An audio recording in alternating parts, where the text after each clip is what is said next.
If there is anything that can be said about poetry today, it is a dismal lack of epics. Why is this? Well, I have a theory, and it is this: poets are lazy. Well, Michael Boughn has found a solution to this little problem. It came to him one day when he was staring at The Red Wheelbarrow by William Carlos Williams, and it dawned on him like a bolt out of the sky. Holy smokes, Williams actually wrote an epic poem disguised as 6 lines. So he set off to write a miniature epic poem, just like Williams had. But the problem, as he soon discovered, was that Michael Boughn isn't William Carlos Williams. And being Michael Boughn, it turned out he had far too much to say. So the faux micro-epic was born. In time, certain academics' circles will refer to it as the wee epic. Essays will be written about its ability to conserve time as well as energy. And guess what? No more lazy poets from here on in. Please welcome Michael Boughn and his groundbreaking faux micro-epic, Cosmographia.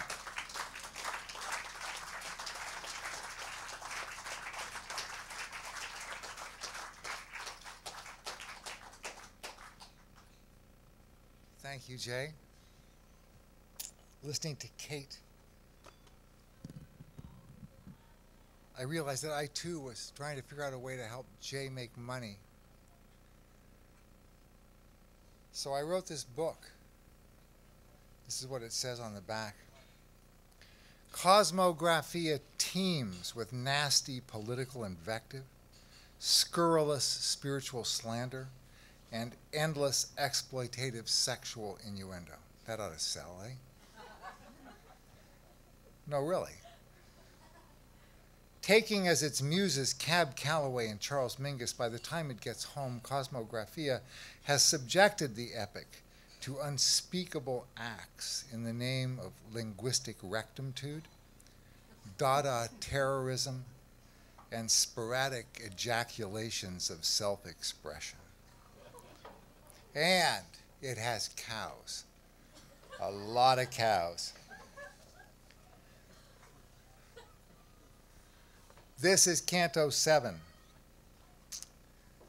On Earth, for John Clark. The question of direction along barrel of world's unlikely toroidal motion confounds business of usual exchanges within given walls calculated to minimize the risk sideways glances introduced to Newton's dream. Who knows who's really beside you at the dinner table is a question easily answered only by those without the sense to go out in the rain where falling heavens ante up damp paradisal intimations. Push against your feet ratchets up the stakes while further deliberations anticipate unlikely guests and waltz sea in all its wavy insistence, refusing to be merely instance, much less reference, calls into question wet. William Harvey, 1651, notes pulse and substance form together. First, life in stuff beating, but why not beat stuffing?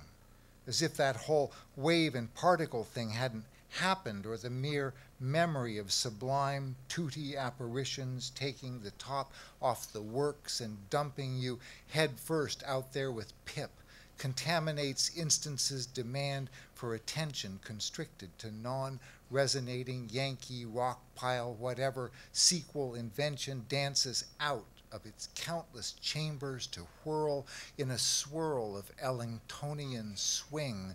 Repercussions continue to register across a wide swath of the floor, sweeping us off our feet into arms of Earth's non-harmonic vibratory dip and up like the white knight in the looking glass, lifting off and returning with all kinds of junk and occasional damp intimations of waves, further longitudinal irregularities beyond wet.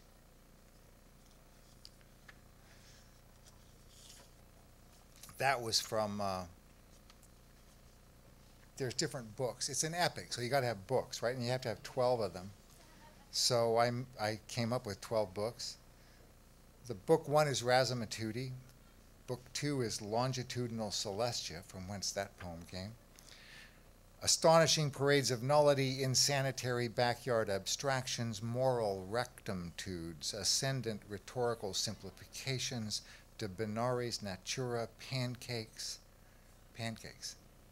unanticipated rest stops, diverted divagations, demonic vistas, and oh yeah.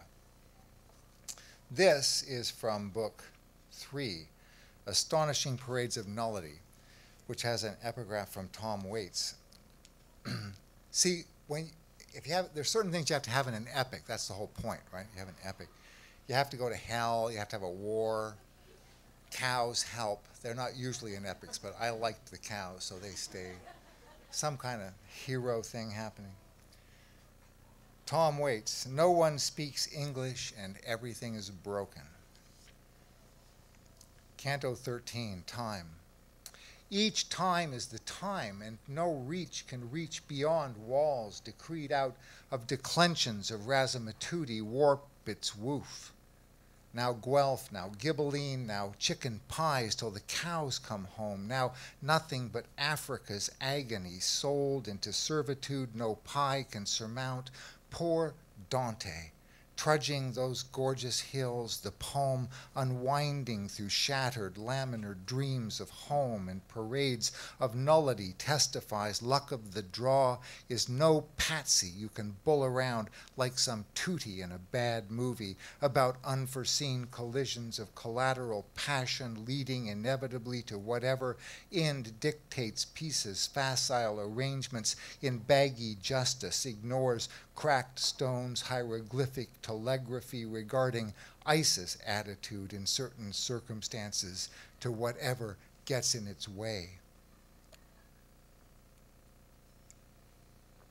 Living in its shadow, did the fools have a harder time breeding wars out of dead brains, fantasy of mass destructions inevitable, materialization in instruments of razzle-dazzle degrades raz into one more disposable instance of insatiable blank gaze sustained by moral rectumtudes, laminar formations of well-armed stupidities. It slaps against the rocks now, still smelling of ice, speaking of old tongues, lugubrious interventions in ethereal buzz nourishes stars, with lapping laughter rolls in, unreckoned in nets of advanced rigmarole bedecked with whatever garlands currently are on sale.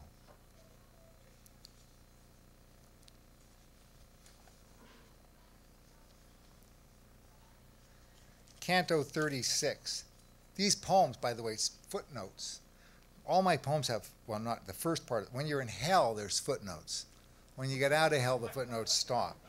I don't know what that means. It means something. Yeah. This is Canto 36, The Invisible Hand of the Market.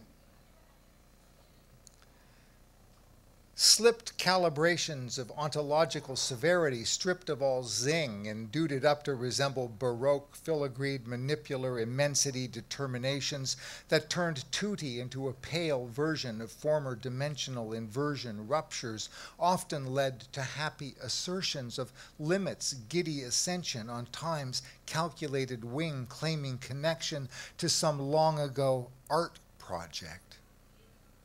The moving finger writ and having bit off more than a few filial implications boldly signifies mandated determinations of selected freedom functions and inscriptions along the lines of Adamo me fecit as an antidote to terror of compassion, compulsions, and eventual loss of digital dexterity beyond framed bonum impositions, gussied up in white robes and carrying fully loaded harps.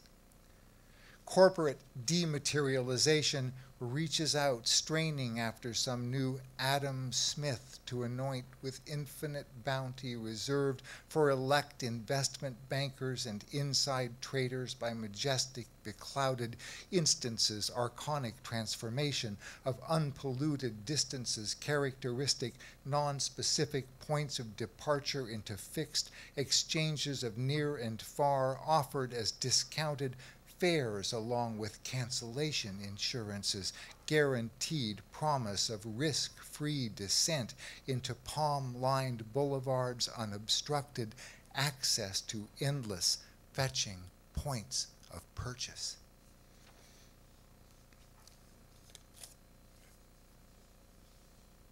This is called freedom fries.